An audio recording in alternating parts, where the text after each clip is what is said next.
Hello, everyone, and welcome. Thank you for taking the time to join the Once Again for Georgia primary election and community priorities panel discussion tonight. My name is Lakshmi Gopal, and I am a national organizer at Roots Action and formerly on the Bernie 2020 national organizing team. We are once again getting out the vote for Bernie in order to receive more delegates that will support our platform. I'm so very excited to be on this call to dive into the Georgia primary election and be in conversation with experts and organizers in the field who will shed some light on the importance of civic engagement and community organizing in Georgia. So on tonight's call, we're going to go over why it's important to continue voting for Bernie and specifically voting in the upcoming Georgia elections. We're going to discuss some down the ballot candidates, also talk about Georgia's delegate process. And then afterwards, we're going to open up the floor for a panel discussion with experts and activists answering questions and discussing the importance of supporting the Georgia primary election and the state and its communities overall. So we are a political action committee organizing votes for Bernie in upcoming primary elections up until the Democratic National Convention in August. Our goal is to reach the 1,200 total delegate threshold that will allow platforms like Medicare for All, the Green New Deal, student debt cancellation, and an end to for-profit war to head to the convention to be voted on. Unlike the general election in November, continuing to vote for Bernie through the primary election will not mean a vote for Trump. That's only in the general, and we're still in the primary. So if we succeed in reaching that 1,200 delegate threshold, it would mean bringing platforms like the Green New Deal, Medicare for All, student debt cancellation, and an end to for-profit wars to the convention, whether or not Bernie becomes the presidential nominee. What we're asking here is for you to not give up on everything we are fighting for. If your state, like Georgia, hasn't voted yet, understand that a vote for Bernie is one that may have an impact on the future of the party. Now is the time to now is not the time to give up or become apathetic. We are just getting started in making Sanders' policies a reality. Bernie always emphasized not me, us. And our job is to pick up where he left off and carry his torch across that finish line in this election and beyond with everyone in our movement. Our movement will continue without him because it's about what's best for all of us. So right now, there are hundreds of delegates left to be awarded in the Democratic primary, and we are aiming to pick up as many as we can for Bernie Sanders in the remaining weeks. And our next state that is voting is Georgia. We have a rare opportunity between now until the convention in August to forward this progressive platform, and we want to take it. If Bernie's delegate count makes it there, we're going to be able to bring those platforms that I've discussed to the convention for a vote. And in addition, our delegates will be able to present on key standing committees at the DNC. One of the important standing committees we want to have influence on is through the platform committee. Every 4 years, they put together the party platform. And this is where we have the power to leverage as a movement to integrate our progressive platforms into the Democratic Party by continuing to vote for Bernie. So the delegates on the platform committee help determine the platforms that Democratic candidates need to support in order to run. So we're only a few days away from the Georgia primary elections ballots being due on Tuesday, June 9th. So let's do all we can to organize our Bernie support networks and remind everyone to vote. Right now, I just want to go over some of the details for the process for voting in Georgia, and then we're going to kick off our panel. So who can participate in a Georgia election? So we have a U.S. citizen, a resident of Georgia, and you have to at least be 18 years old by June 9th, 2020, by election day. And if you have been convicted of a felony, your voting rights will automatically be restored once you complete your sentence, including probation or parole. Next, do I have to be a registered Democrat to vote for Bernie? No. You actually do not have to be a registered Democrat to vote for Bernie in the primary election. This is because Georgia has an open primary, meaning voters can request a Democratic, Republican, or nonpartisan ballot without formally affiliating themselves with the party beforehand. Those who select a nonpartisan ballot can only vote in the nonpartisan general election, though. How do I vote by mail? Due to the COVID-19 crisis, all voters are highly recommended to vote by mail. And so we want to make sure that you have the details for this. So in order to vote by mail, you would have had to have received your ballot already. There was originally a deadline in order for you to request it, and then they implemented the process in which they were going to be sending ballots to every registered voter. So as you should have received your ballot already. And in order to return your ballot, you need to get those back by June 9th at 7 p.m. So if you're going to be voting by mail, ideally you would have already put your ballot in the mailbox, or you can fill it out if you have it at home and drop it off at various polling sites where you can find information about your particular counties in order to find out where you have to drop it off or return it by mail. And so where and when do I vote?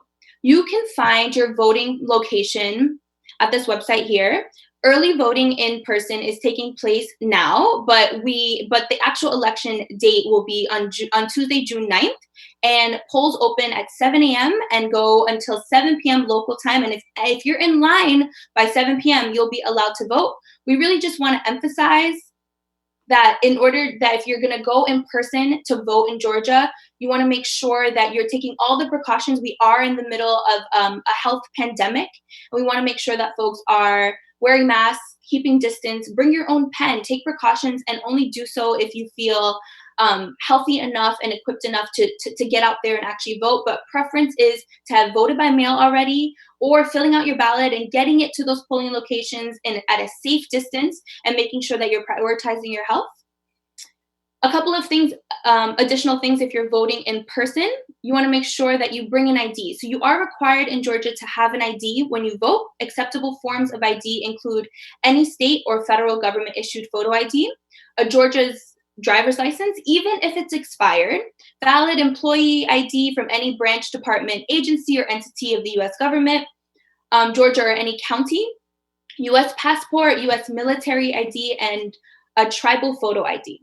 And if you do not have one of these 6 acceptable forms of ID, you can get a free voter ID card at any county registrar's office or Department of Driver Services office.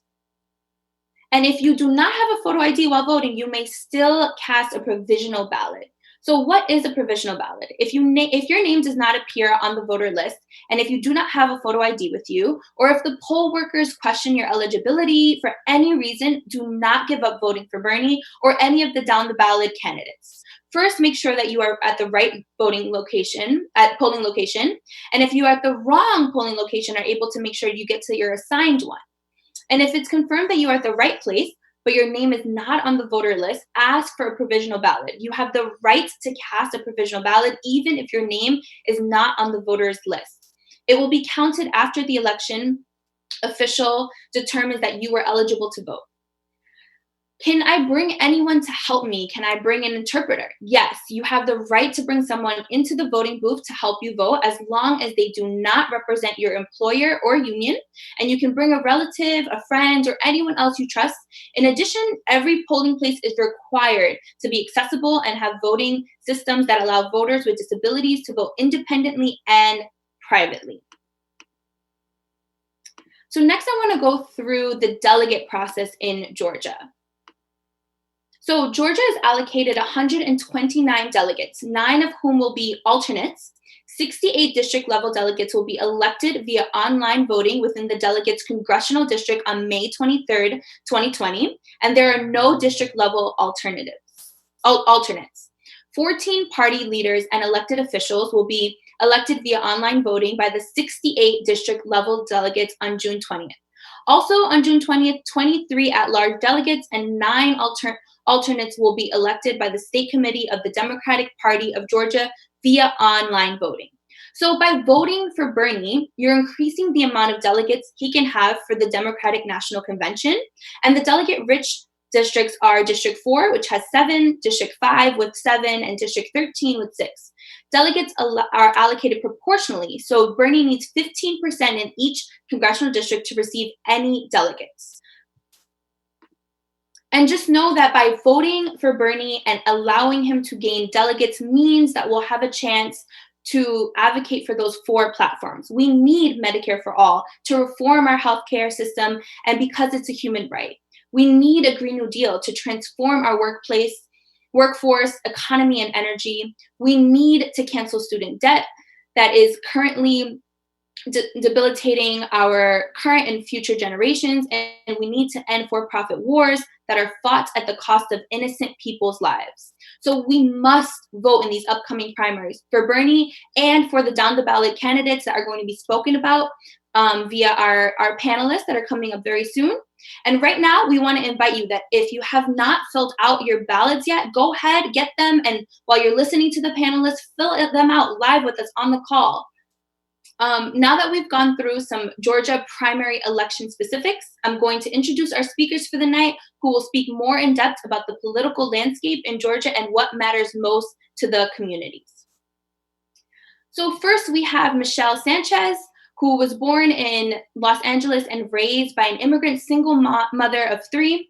At 13, she relocated to Gwinnett, Georgia. She became a mother at 18 and received her GED at 19. Since then, she has worked to support her children. The Bernie Sanders campaign awakened her passion for politics, and since then, she has partnered with the New Georgia Project, been the first Latinx woman on the Hall County Board of Elections, and now is the District Operations Director for the Progressive Turnout Project, a PAC that focuses on voter outreach and turnout of low propensity Democratic voters.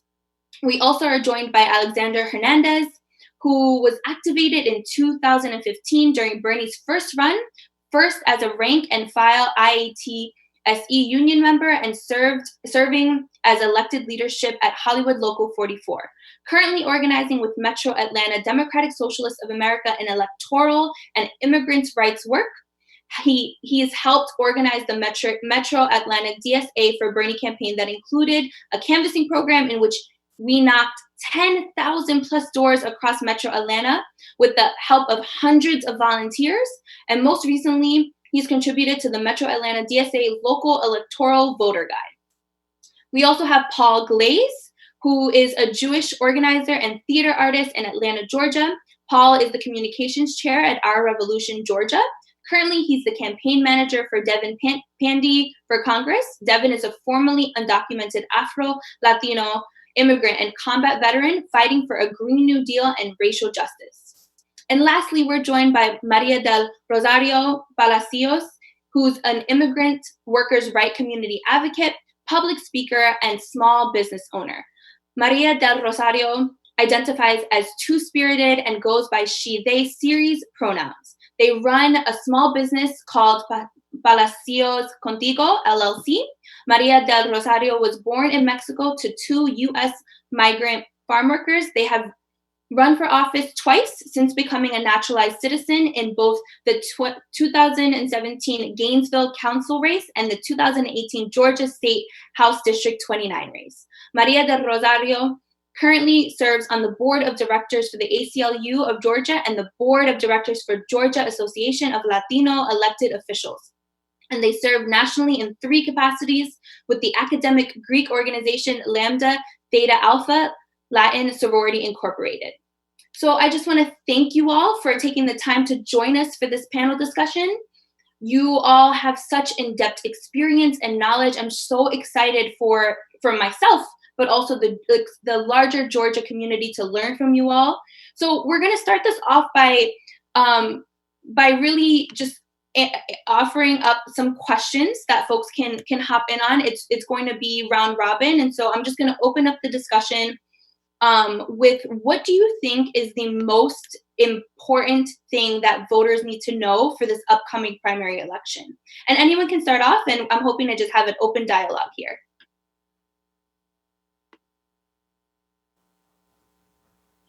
I think it's important to note that in this primary, we have one of the U.S. Senate seats. I think there's 5 or 6 candidates running. I personally haven't decided who I'm going to vote for, but I'd say that there's 2 that I'm stuck between. Not only that, but across the state, we have competitive congressional primaries, including pretty notably, I think, for progressives and for Bernie people. In the 7th Congressional District, we have Nabila Islam, who is backed by AOC and by Ilhan Omar. And we also have in the 13th Congressional District, which is the west side of Atlanta. It starts in Cobb County and goes kind of around because it was one of the very gerrymandered districts in the country. We have Dr. Michael Owens, who is running against David Scott, who's a long-time what we call a blue dog Democrat, which means he is a Democrat in name only. Yeah, something I think to not be missed is, down ballot, we have and particularly in Gwinnett and Cobb County, we have the sheriff's races there that the important thing there being that the local law enforcement here in Georgia implement the 287G program, which is used to deputize local law enforcement to become ICE agents. So there's several candidates in those races who are against those programs. And those are the types of that are often missed. Folks don't realize that you get to vote for sheriff, and here they are deputizing and helping ICE and really hurting communities. So we have an opportunity to make an impact there in this election. Ditto to everything that was mentioned before from the amazing leaders that are on this panel. In addition to that, there's also very important school board elections in 5 of the biggest districts in the state of Georgia. So you have school board elections for Cobb County, Fulton, DeKalb, Gwinnett, and Clayton that are all something that we should be looking at. We should be looking at who's governing the resources allocated to the education of our children and our neighbors' children. And so there's so many local elections. Every single person in the state of Georgia that is eligible to vote should vote, because these local elections have an immediate impact that started yesterday, truly. And I would just add one more thing to that from my friend Maria, which is that there are safe blue districts in Georgia. As you can probably imagine, Georgia is a heavily gerrymandered and segregated state, which means that there are communities where the primary is the general election. So for instance, on the west side of Atlanta, we have Devin Barrington Ward, who is a leader of the Black Futurist group here. He's led several protests downtown, including he co-led one at the governor's mansion, and he is Our Revolution endorsed.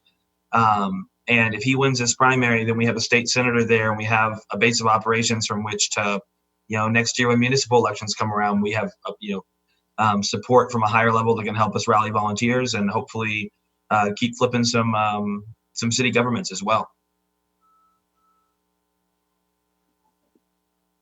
Definitely. Thank you all for that. I think that just the local knowledge of, and especially contextualizing the fact that there are particular things up for the vote where folks don't actually understand the power dynamics that can be shifted, or how intricately connected it is to day-to-day existence in communities. And so the next question that I want to pose is, knowing that these particular things are up, these particular positions are up on the ballot, and what they can affect and how they can affect Georgia communities, I'm interested in knowing what specifically do you all, doing the work and being on the ground and being in community with folks, what do you see as the priorities for Georgia communities around this election, but moving on? So specifically working class folks, immigrant, Black and brown people, marginalized communities, just what are the things that really are needed and are coming directly from the community right now? I think, Alexander pointed out very critical races like your sheriff races, right? These, in a time where we know police brutality is being addressed very unapologetically, the sheriffs are hugely important in making sure that better choices are being made. Unfortunately, in some counties, like Hall County, the sheriffs running are all pro 287G, but you have folks in Gwinnett, you have folks in other counties that definitely want to get rid of that optional federal program that separates families, criminates our communities. But you also have district attorney races, like the district attorney races in Athens, Oconee, where the folks who are running for office for this year will not be able to continue because of a law that was recently passed in the last legislative session, allowing the governor to essentially elect who is district attorney if he doesn't fill the appointment by early May, which he did not. So you have voters who are directly disenfranchised from being able to vote for their next district attorney. It's going to be appointed by the governor instead. So I think this is a critical time where people vote locally, and the data that is being collected of who votes, who actually cares, who is actually watching, whether we have the best people to choose from, or whether we have so-so or maybe some horrible folks to choose from. I think ultimately what matters is that the name Maria de Rosario Palacios, the age, the demographics, and the needs of the communities that my specific voter profile reflects is showing up in every single election, because the future elections are going to be decided more and more by us. And we cannot let this one pass, so that that data starts to reflect that voter disenfranchisement is successful. I'll step off my rant and let my peers say a little bit more, but every single election matters. Right. And like Maria was saying, you can see it with, this COVID situation in Georgia. So many people are not going to the doctor or didn't go to the doctor because they don't have health insurance. And Georgia is one of the states that has not expanded Medicaid. So the state House seats and the state Senate seats are as important as ever, especially now during these times. Yeah, if I could chime in, one thing that I think, especially during this time, what we're saying that is so crucial is that whole inside-outside strategy, which I think everyone on this call is, very in tune to practicing. Because we have our comrades out on the streets who've been out pressing for these demands, and now we have other calls for showing up at city halls, right, to make sure that you keep the pressure up. And I think the fact that we are going into this election and the future, where it just feels like it's more cohesive and people are actually listening to each other and kind of connecting on what is needed here and where can resources shift. And it feels like there's hope on the horizon, even though we're dealing through a pandemic and what feels like the rise of fascism. But like Maria pointed out, like we're the future of what this country is looking like, and we're starting to feel it every day. We've seen just the common sense shift so dramatically in 1 week that I never thought possible, that we just got to not let up, and through every lever of power, just keep finding those points and just being persistent. And then I would just go in on the DA thing again. We do have a specific regional need right now for our Black brothers and sisters. If you are anywhere near Brunswick, anywhere Savannah, and you are a Bernie supporter, I need you to get your feet down to Brunswick, down to Glynn County, because we have only one option to replace the DA who originally recused herself from the Ahmaud Arbery case, Jackie Johnson. She is a corrupt DA. She has a long history of working with the police to protect mentally unstable officers who are known violent repeat offenders. It goes back over a decade, and we have one option to replace her. And he is an independent, actually, which means that he needs to get a couple thousand more signatures before about mid-August. His name is Keith Higgins, and you can either link up with a Just Georgia coalition. That's a Just Georgia coalition that's led by the NAACP and James Woodall in coalition with a lot of different people. Or you can get down to Brunswick and just go talk to Keith yourself. I'm not saying he's the most progressive person ever, but he is genuinely someone who believes in the rule of law. And frankly, just being able to show in a place like Glynn County that we can get the bad people out when they go over the line is a flex that we need to have. So please, if you can, the Brunswick NAACP is all over that. If you're in Savannah, anywhere down there, you're a Bernie person, I encourage you, get down there, because we gotta kick her out.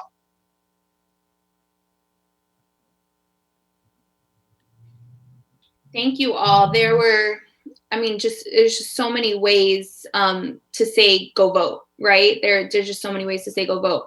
I know the election's coming up on Tuesday, June 9th, but the work is not done, right? Once you vote folks in, ideally these individuals that you all have been talking about in these particular seats that are up for grabs, when you vote people in, we still have to mobilize, we still have to organize, we still have to agitate, right? And so really curious to hear your thoughts on how we can actually do that. So once you get people and doing their civic duty and actually voting and potentially shifting the power dynamic in who is in these seats, how do we actually get the individuals there to do their jobs, and how do we mobilize communities to understand their own power after elections as well?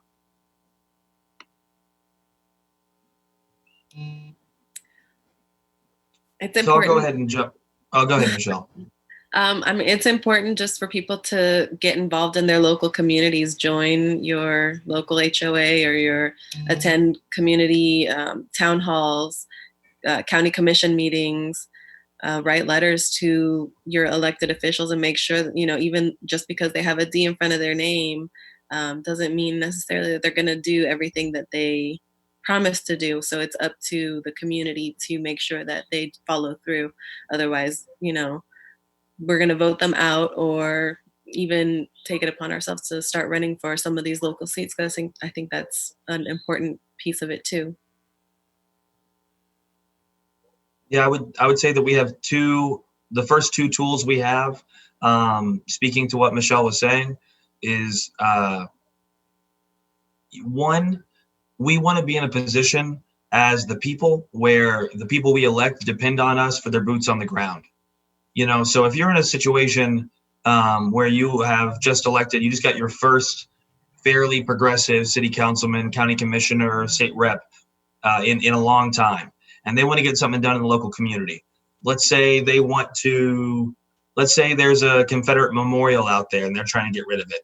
Obviously, we all want to get rid of that Confederate memorial, but you want to make sure that they need you, and they need the people that you run with to help get that done, so that if they start slipping, then you can say, all right, yeah, no, have fun with that. Good luck with that. Not because you don't want to do that, but you can go do it on your own. We can pull down a statue, whether or not we have a city councilman saying we should do it or not. The second thing is that we need to always be considering making a leadership pipeline. In Georgia, the best example that I know is the Galeo Institute of Leadership. Galeo is an organization. It's the Georgia Association of Latino Elected Officials. Maria is on their board, and she can speak to this more. But it does. We need to do a better job of making sure that there's always someone else that could run against the person we just elected, so that they never get too comfortable.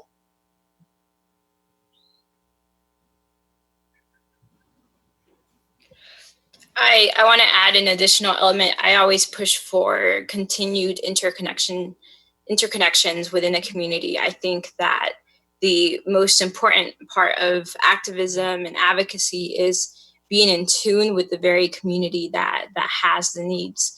Each one of us has privileges, and we all have varying levels of privileges, even within any specific type. But I think it's very important for all of us to remember that, to always be, in a sense, refreshed, up to date with the privileges we have, whether it's simply an act of being able to vote as a U.S. citizen, right? There's plenty of green card holders, visa holders, documented, undocumented folks who put in a lot of labor and sacrifice for the well-being of the entire state. There's folks literally, essential workers, literally giving their lives to maintain our food supply system within the additional systems and economies by sacrifices that they did not choose. And so I think it's important to maintain that connectedness, that in tuneness of listening to the needs of the folks around you.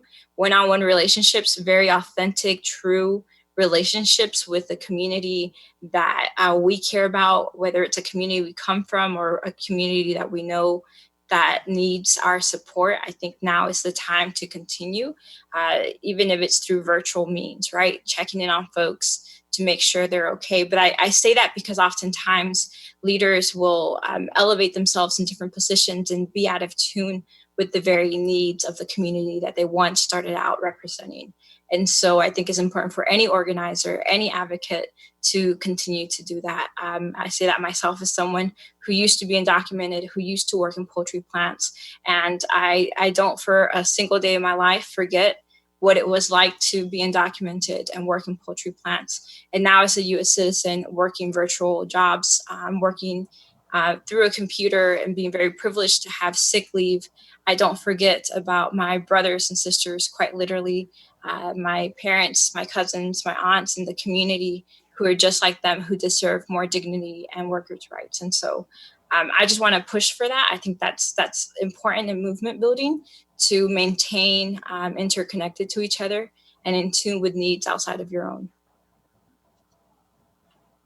Yeah, I want to echo that point that Maria just made about being, because we often have this tendency of like sort of being self-referential in movement work and get sort of stuck in that. And yeah, you have to go back to community and hear from folks, encourage folks, build. That's why it's so important to build up leadership within the membership or from the community to address that. And I think, again, just the fact that we need to constantly be looking out. I think that's why this pack, the mission that y'all are doing, is so important too, because we can't just get caught up in, okay, we lost this battle, but the war goes on, right? It's the struggle continues sort of mentality that we have to keep looking outwards and building what we hope would be that ultimate coalition that has enough power to get everything we want and we talk about getting done.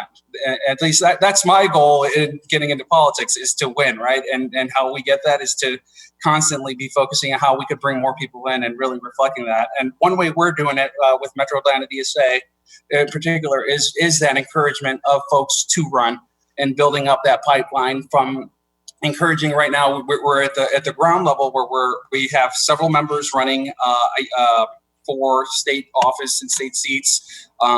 We've endorsed two because of COVID coming along. It sort of derailed our whole process. And if you guys know DSA, you know we have a reputation of being overly procedural, and frankly, that sort of delayed our process of endorsing more folks. But we did endorse Nabila Islam for Congress and Michael Owens for the 13th and the 7th District. But we're encouraging folks to plug into campaigns to learn those skills you're going to need to develop for your own campaigns in the future, which are so important that frankly, that's the way you really pick them up, is just by getting dirty, making mistakes, and learning from them into the future. Man, I really appreciate you saying that, because it is so hard, because often the only way to pick up skills, even if you don't want to be in electoral work, often the only way as someone that wants to do campaigns of any kind, advocacy campaigns, issue-based campaigns, or just, community canvassing, to make sure that we're all in touch with each other. The most stable way to learn those skills is through electoral work.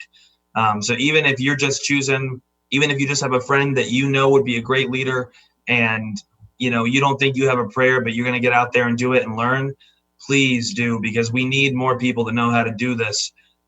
Georgia's going to flip blue within the next 4 years. It's going to happen. And we need to make sure that we are at that table when that happens, because if not, we're going to get left behind.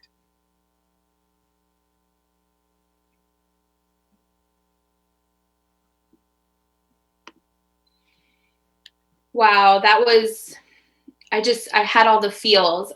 Personally, I'm an organizer who has worked in electoral spaces, and trying to figure out ways to mend and mesh those, I think can honestly be it's the striking that balance is where you get the transformative, deep-rooted change that our communities. I'm personally based in the Bronx, New York, and feel a lot of solidarity with the communities that you've been discussing, specifically in Georgia. And it's just really lovely to hear how you can actually be doing on the ground organizing as well as advocating for electoral change as well. And I know in the context of this particular conversation under the Once Again Pact mission, which is to gain more delegates for Bernie, my favorite part about this particular initiative is exactly what was said, that it's an intervention due to a loss. And so often in our work we aim to win, and we aim to create power for our communities, for people, but we hit roadblocks. And Bernie suspending his campaign was definitely a roadblock, and shifting towards gaining delegates under the premise of hoping to push for Medicare for all, Green New Deal, an end to for-profit wars, and an end to student debt is something that I personally am very excited about. And I just think that the country, and specifically Georgia and its residents, would just remarkably benefit from. And so I would hope, I was hoping that we all could do a deep dive and think about and talk about the ways in which those particular platforms, if implemented and if guided, honestly guided by the folks in the communities, Black and brown people, marginalized folks, the working class, if these things are implemented and they're able to spearhead that and have the power to do that, what that could look like for Georgia.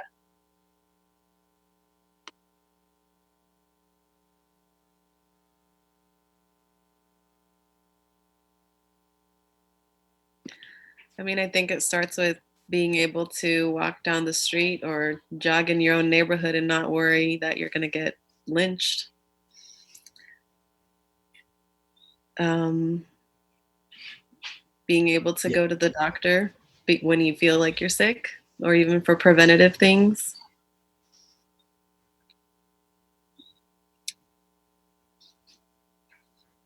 Yeah, I mean, it's a sad but necessary reality that a lot of stuff in Georgia, it feels like, always starts and ends, and the only thing people can think about is racial justice, but it informs so much of what is possible, or what people believe is possible in Georgia.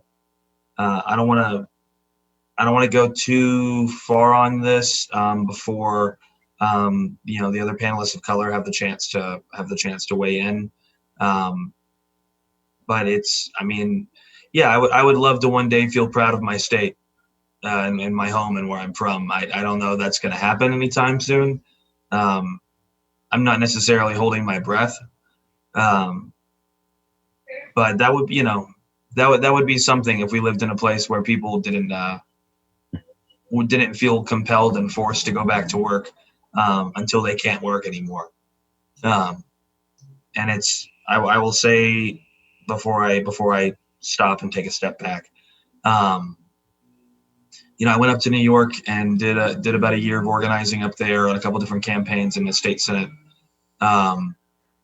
And it is sometimes really, it can be breathtaking if you go from somewhere like New York down to Georgia, the culture shift, because there's just a lot of people here that the limits of what you think is possible is just a lot lower.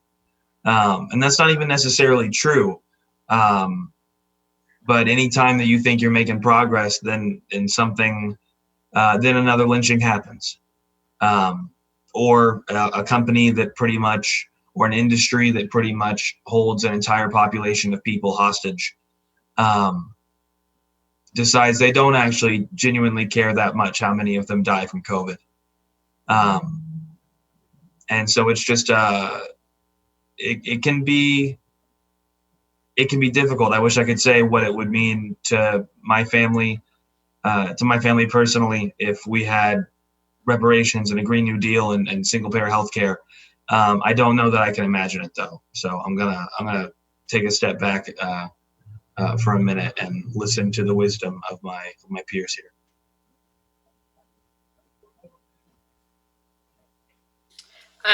Thank you to my peers on here for speaking.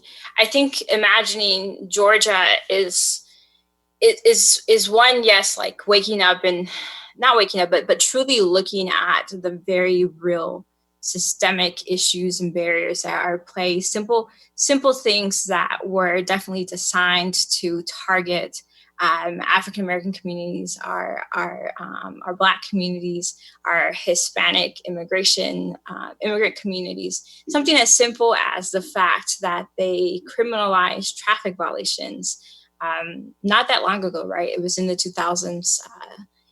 It hasn't even been 15 years since that happened, right? So So who are we targeting here, right? There's these laws, these state legislative laws that are passed and crafted to target and to further criminalize and set back so much further families of color.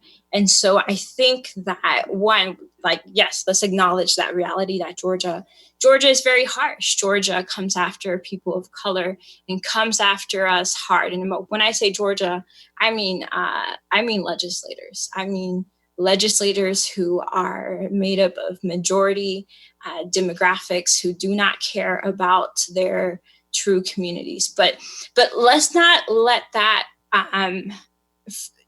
erase the very beautiful history and beautiful power that we do have within Georgia. I think there's so much pushback because many Georgia politicians know the true power of the people of color here.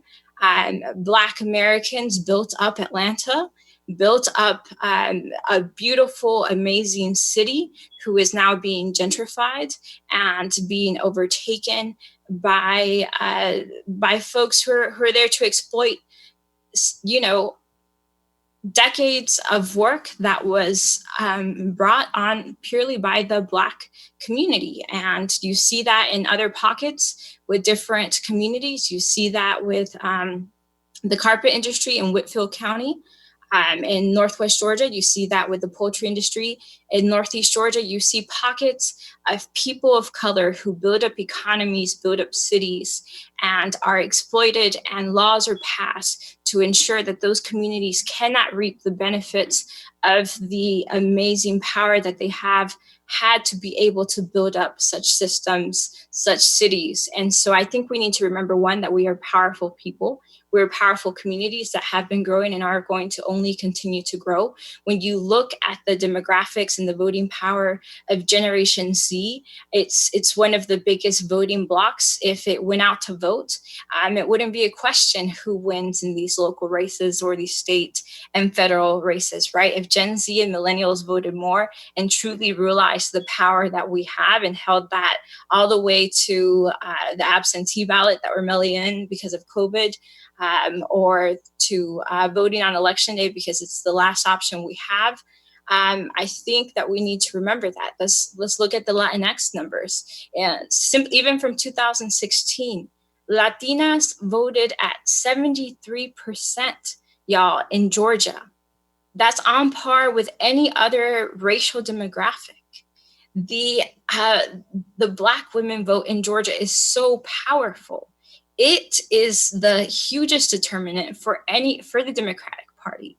We cannot forget who and where the real power is. We cannot forget our own power. And these laws and the barriers that have been created are because there is fear. There is fear that people of color and young folks will truly realize the power that they do have to get folks out of office who have only created more generations of poverty, who have only created more risks of health concerns, and is not going to continue. It's not, because I think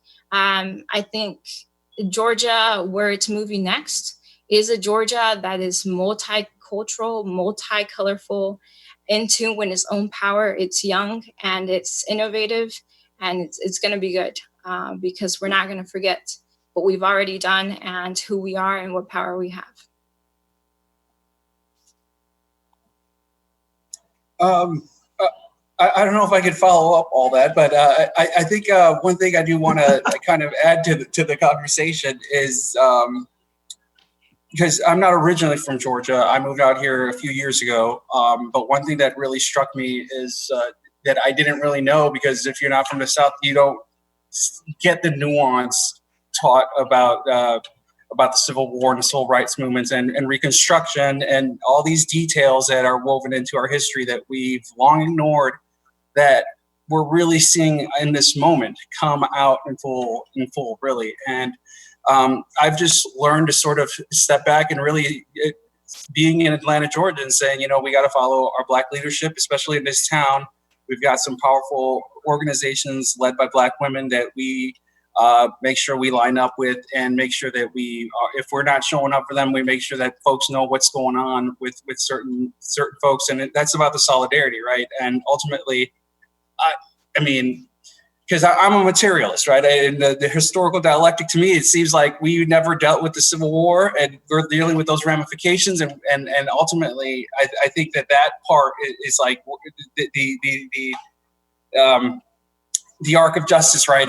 But we're finally seeing that whole part almost come to a place where it's going to shift, and there's so much room for us, and that window is opening, and we are beginning to see what's possible. And I think it's just, it's a really powerful time.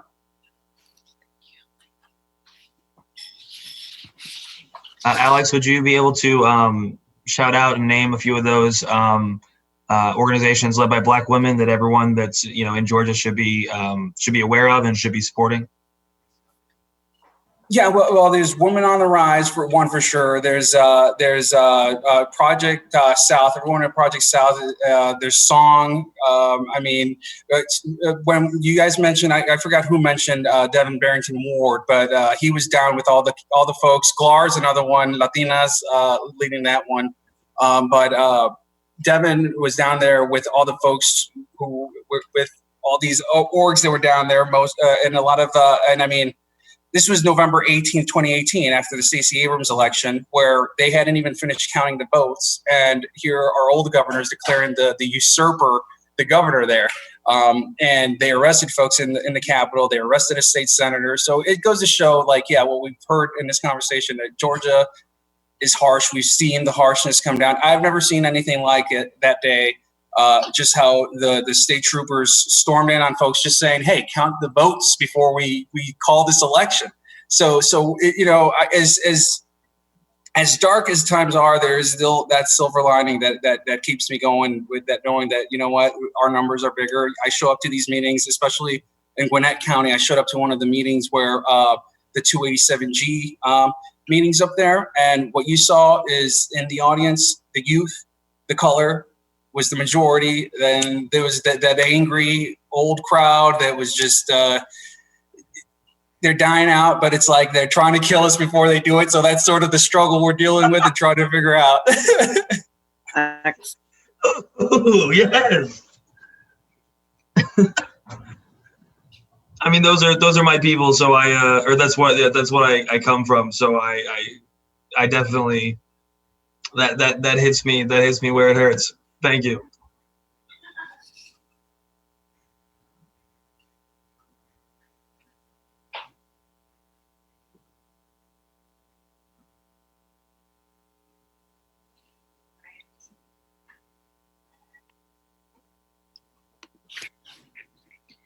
Thank you, everyone. That was just so informative, so honest in its reflection of Georgia and the things that need to get done. I personally specifically want to emphasize the organizations that were just shout out. I think it's really important to just lead individuals into being organized, because that's how we continue the work. And organizations that are Black woman led are dope and just reflective of what's happening in the community, and just everything that you all talked about, from your wishes and wants for Georgia, and being honest in the places it falls short for its wonderful residents and communities, and knowing that politicians, elected officials need to do better.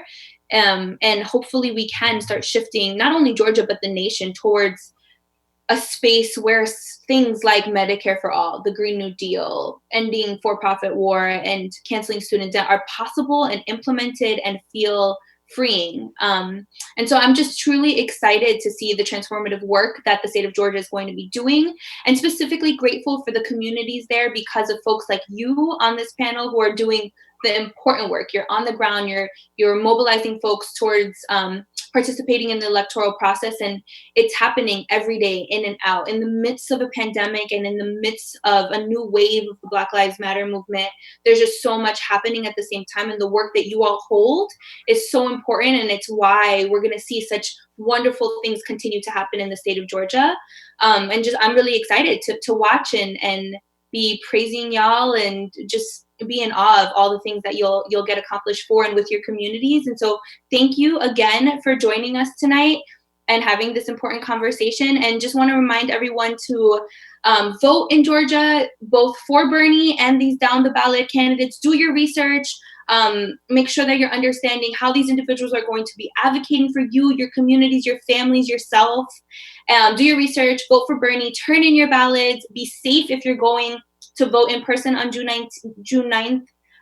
Make sure you're wearing masks, keeping distance, doing all the things that are called for in this pandemic. And really just want to wish you all a really good night. And if you want to join the efforts in continuing to get out the vote for Bernie, we're working in the next state primaries that are coming up, and just bringing this platform specifically to the convention. You can go ahead and sign up at onceagainpac.com/volunteer. And we'll continue the fight for the next couple of weeks. And we hope that this has been a thoroughly informative discussion for everyone tuning in tonight. And thank you again to the panelists. This was truly a riveting conversation, and I'm so very grateful. And remember, not me, us. Thank you, y'all.